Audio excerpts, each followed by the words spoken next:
Hey everyone, and welcome to my channel, or welcome if you're new. Hi, I'm Mand. This is my third time recording this intro because I'm trying to get the sound sorted. So I'm really sorry if the sound at this stage isn't the best. I do apologize. I'm going to try and sort a mic, so if you can let me know on any recommendations, please let me know, because I am struggling at the moment with it. But all that aside, if you're new, hi, I'm Mand. If you like all things tarot, oracle card related, spirituality, crystals, some books thrown into the mix, and a little bit of witchcraft as well, kind of eclectic really, then do hit the subscribe button. I'd love to have you part of the family here. So how are we at the end of June already? Well, we're nearly at the end of June when I'm recording this, but I'm like, where did this year go? Where did this year go so far? It's absolutely crazy how fast it's gone.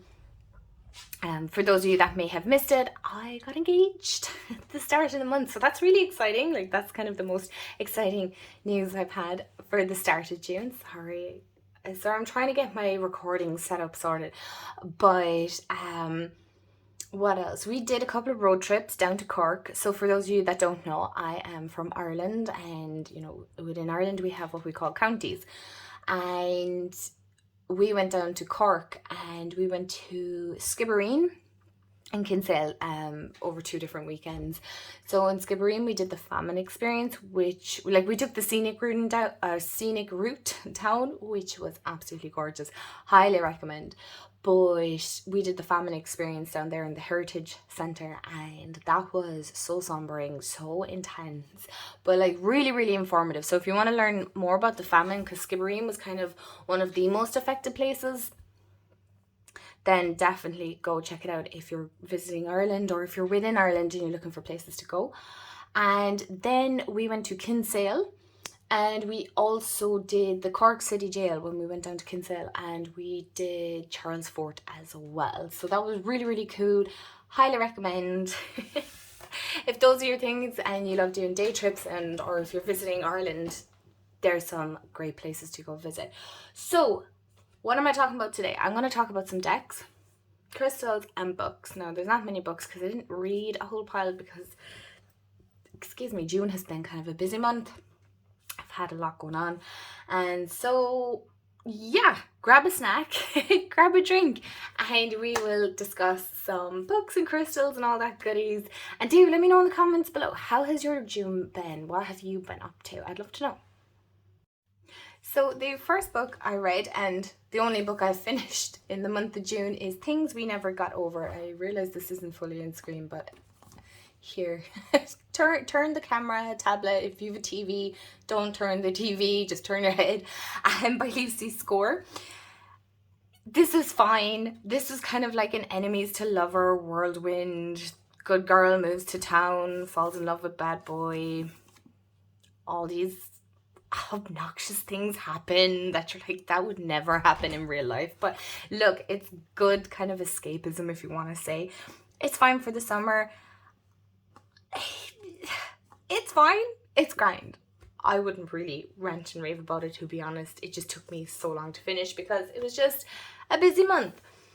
Next book that I've actually just started is The 7 Husbands of Evelyn Hugo by Taylor Jenkins Reid. I'm really excited to start this. I'm about, 44 pages in.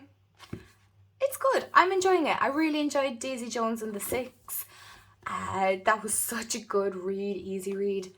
Kind of the same with Evelyn Hugo. There's, like, the writing is a little bit smaller. I like Taylor Jenkins Reid's style of writing, actually. I wasn't too sure whether I would, but I'm enjoying it so far. And the 2 spiritual books that I'm still trying is the thing, to get through is Moon Magic by Aura Kane. It's a handbook of lunar cycles, lore, and mystical energies. This is the back. It's a lovely hardback one. I have the herbal one and the fairy, and I think I have a Book of Shadows journal as well. She's like loads of other ones. I mean, I don't have that much left to go. To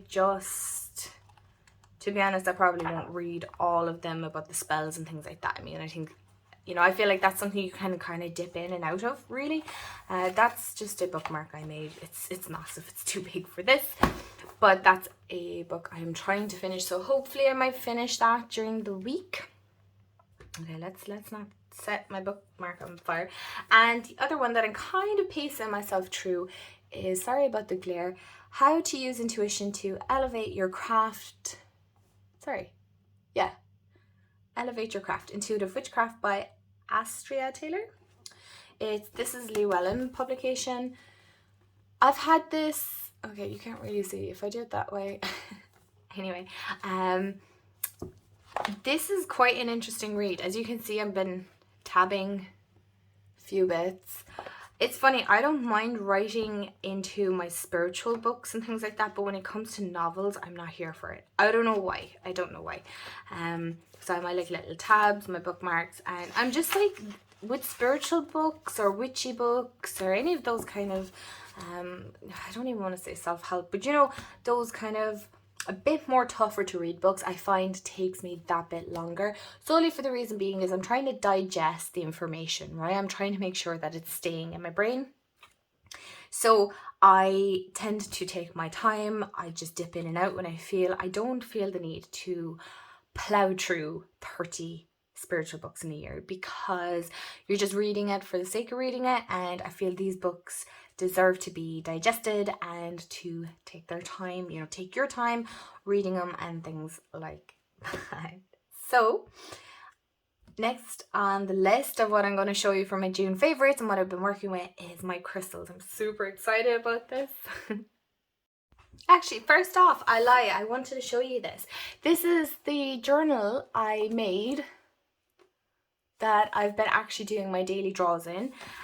I really like it. I know you can see the glue, and there's cat's hairs. If anybody has cats, you know what I mean. I've been really enjoying working in this. There's nothing special with it, right? It's literally just scribbles. There's no art in it. It is just a plain journal that I made, added a few little frills, but that's about it, you know.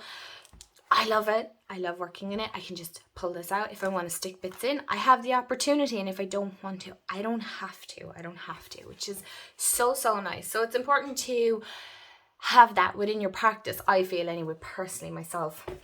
Because I was working out like a little diary, and do you know the way it only has like the weekly box, kind of like, you know, Monday, Tuesday, Wednesday. It was too small because sometimes I might journal more on a Saturday than I do on a Thursday or something, you know.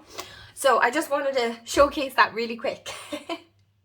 And a little self promo, like I made that because I'm super proud of it.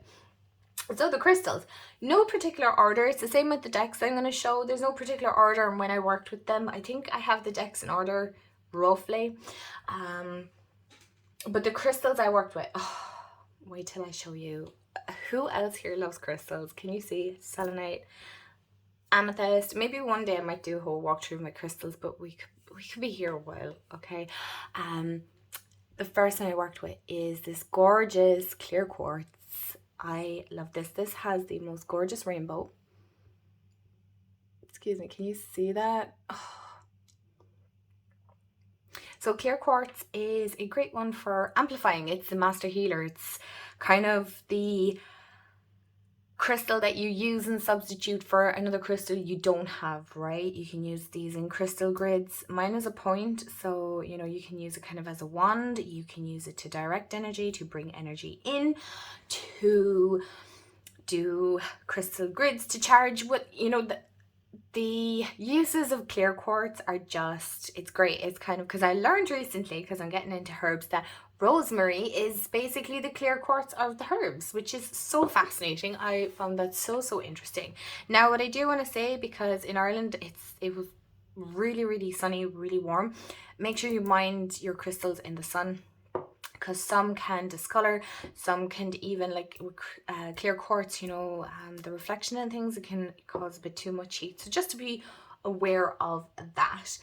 Another one, which is one of my absolute favorite crystals to work with, and this is one of my favorite pieces, is my amethyst sphere.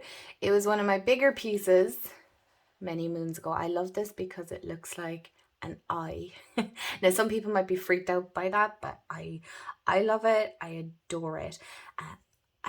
think amethyst needs much of an explanation, but for those of you that don't know, it's very much connected to your third and crown chakra. Your third eye and your crown chakra. It's very much rooted in spirituality, psychic abilities. It's also very calming. And look, I could talk about amethyst forever, but it's one of my favorite. It's one crystal that I have multiple pieces of. So I worked with that.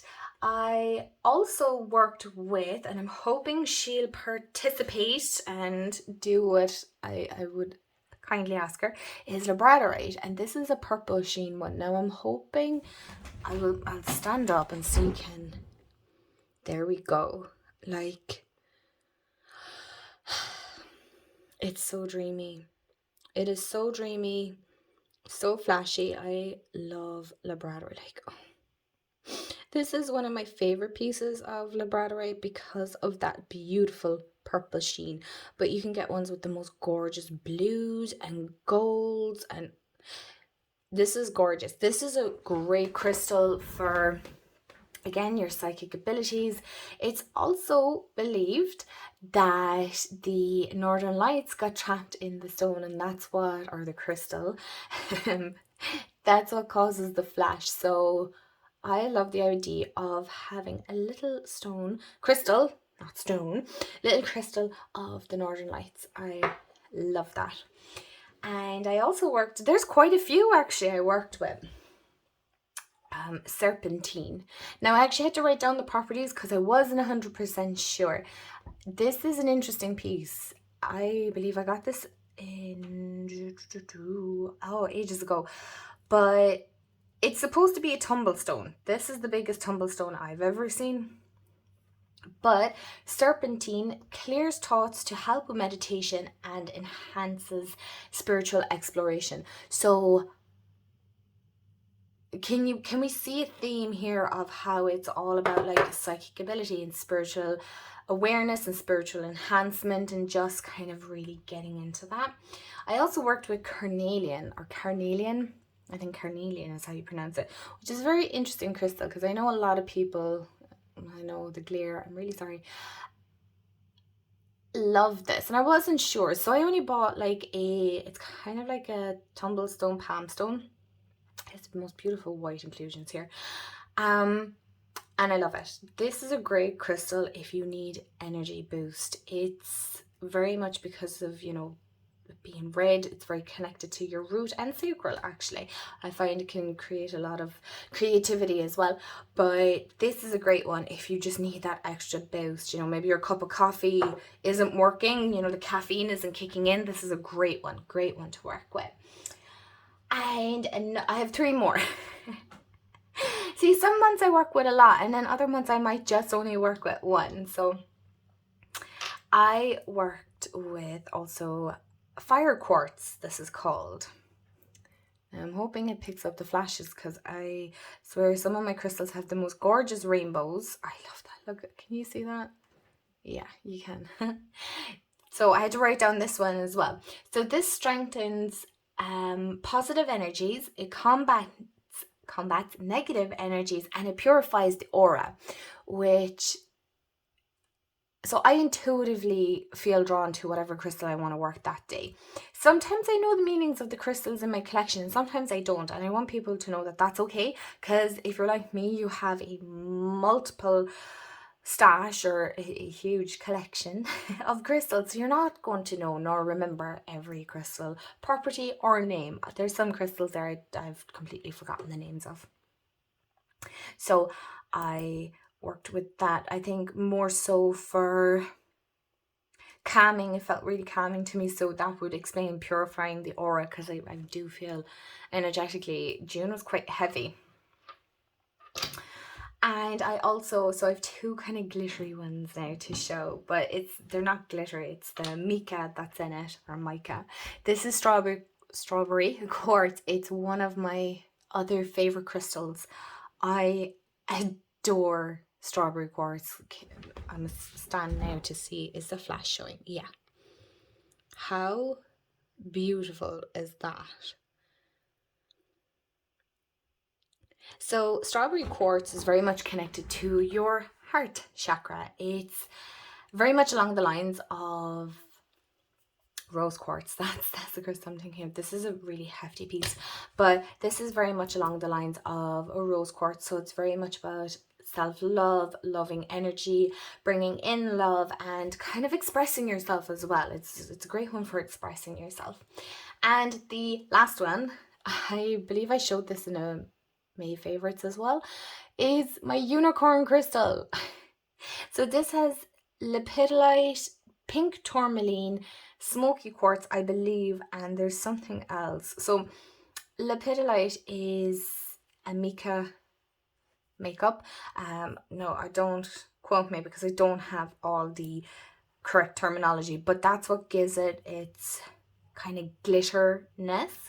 Now I do have it actually written down what unicorn crystals are good for. So it's called unicorn crystal, but it's a couple of crystals together. So it's good for calm, stillness, joy, empathy, positivity, and safety, and it helps release pent-up fear and anxiety, which I have been working with this all week because I've been feeling very overwhelmed, very stressed, and quite anxious actually as well. So this has been my go-to every morning for my meditation to kind of just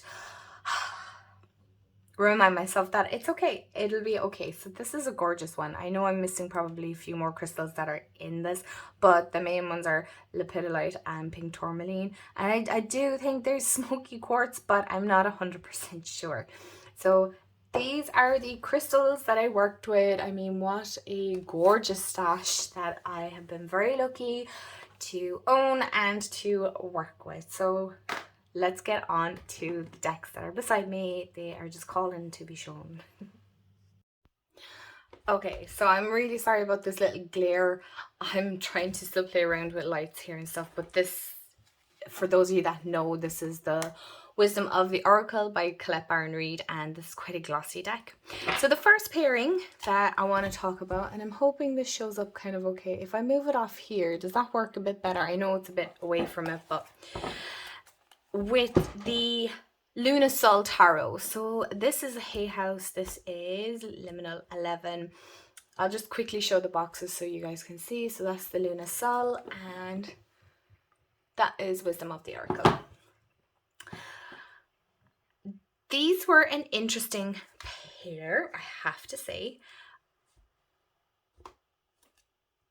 I'm trying to remember because some pairings like really stick in my mind and others don't.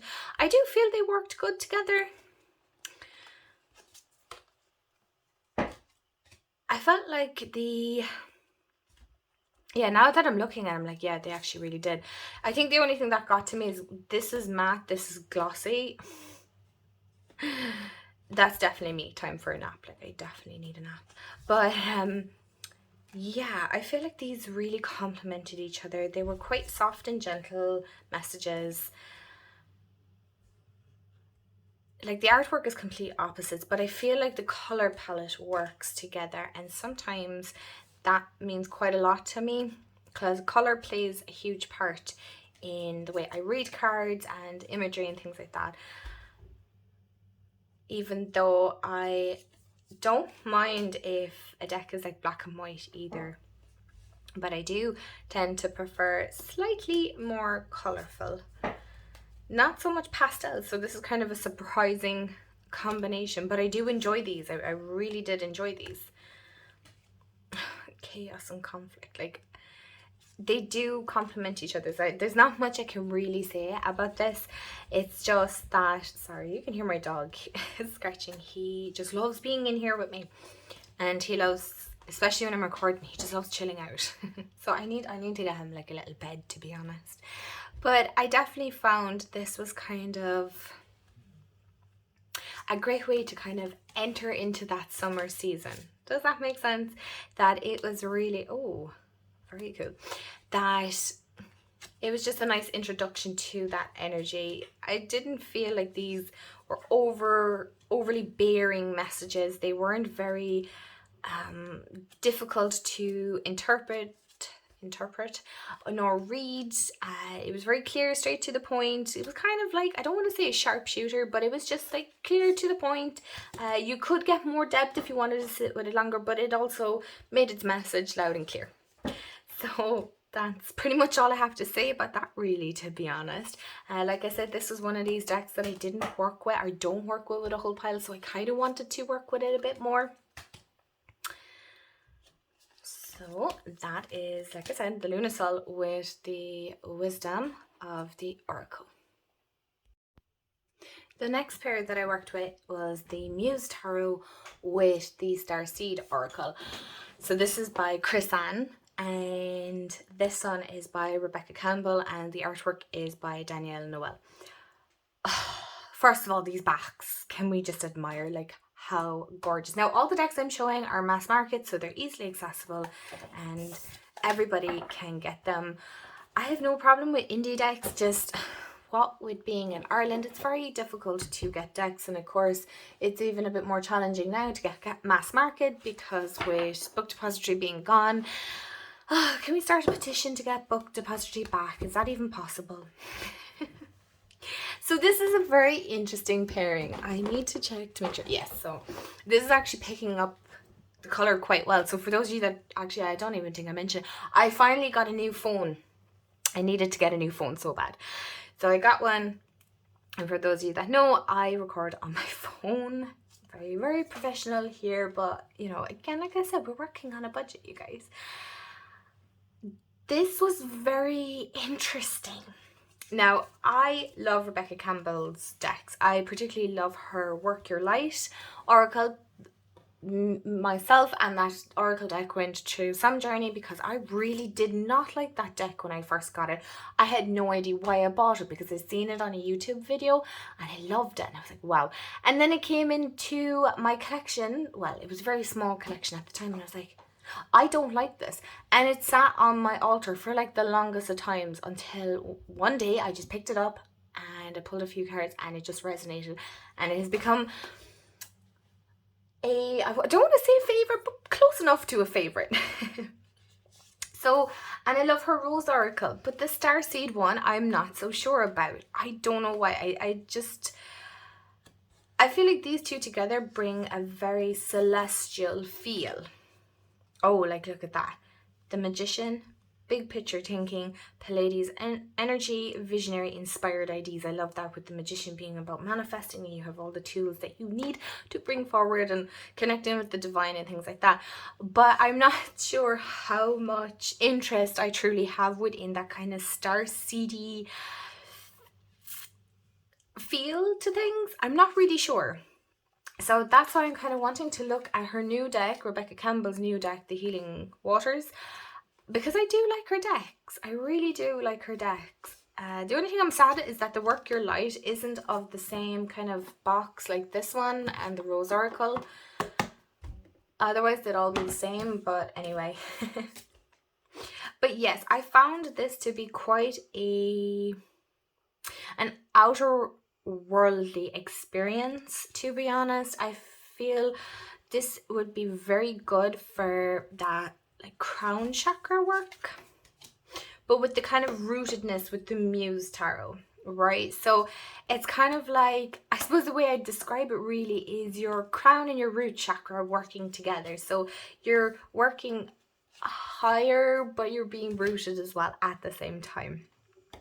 I love this Wailing Orca Elders card. That is such a beautiful card. But I love the blue feelings within this. This is very emotional deck, very celestial. You know, we have that Starseed. And I love Chris Ann's decks. I really do love Chris Ann's decks. They're so gorgeous. She's such a talented artist and creator. I really am on the fence about getting the Curious Creature ones. It had been in my wish list for like the longest times, and then I wasn't sure, and then I seen like Lisa Pepez talk about it, so maybe I might get it. We'll see. I have a few decks that I have on pre-order anyway, so we'll see. But yeah, I found this to be very I don't want to say has above so below kind of thing, but it's very, for me anyway, I found it is very, yeah, emotional. It really connected deep within, kind of on a cellular level. Does that, like, you see, again, I'm always kind of on the fence on where, in that sense, like, I don't dismiss anything. I like hearing everybody's viewpoints and where their beliefs lie, because I find there's so much knowledge to be gained from where people see things, and it's just, it's so super interesting. It's so super interesting. So I'm going to show one more. Hello. This is a gorgeous cardstock as well. So that is the Muse Tarot with the Starseed Oracle.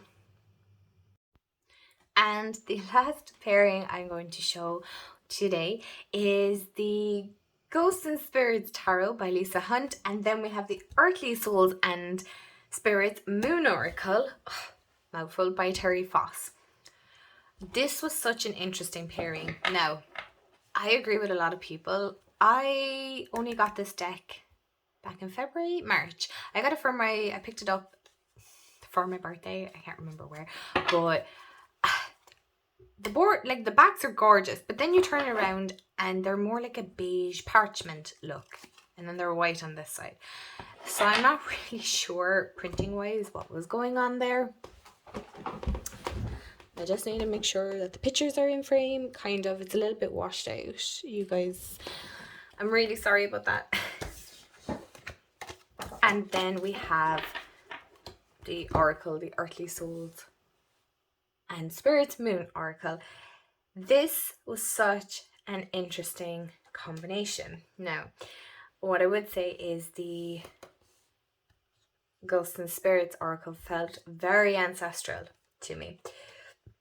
It felt very rooted in guides, ancestors that kind of wanted to come true and talk.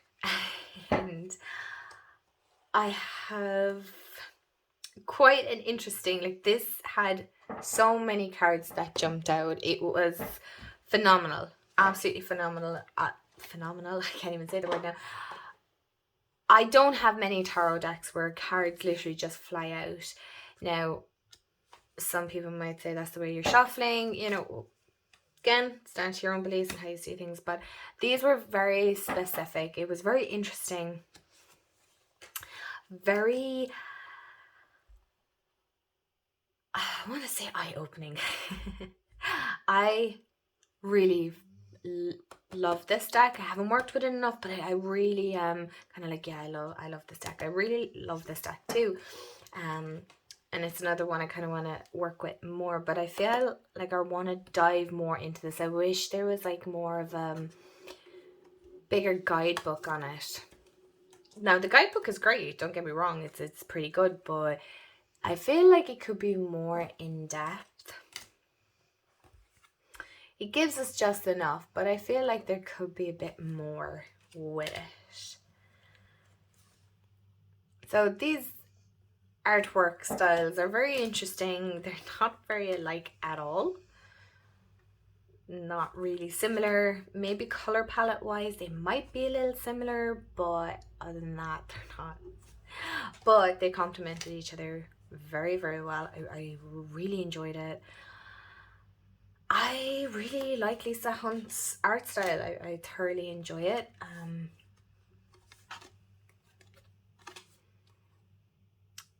What a gorgeous deck. Excuse me.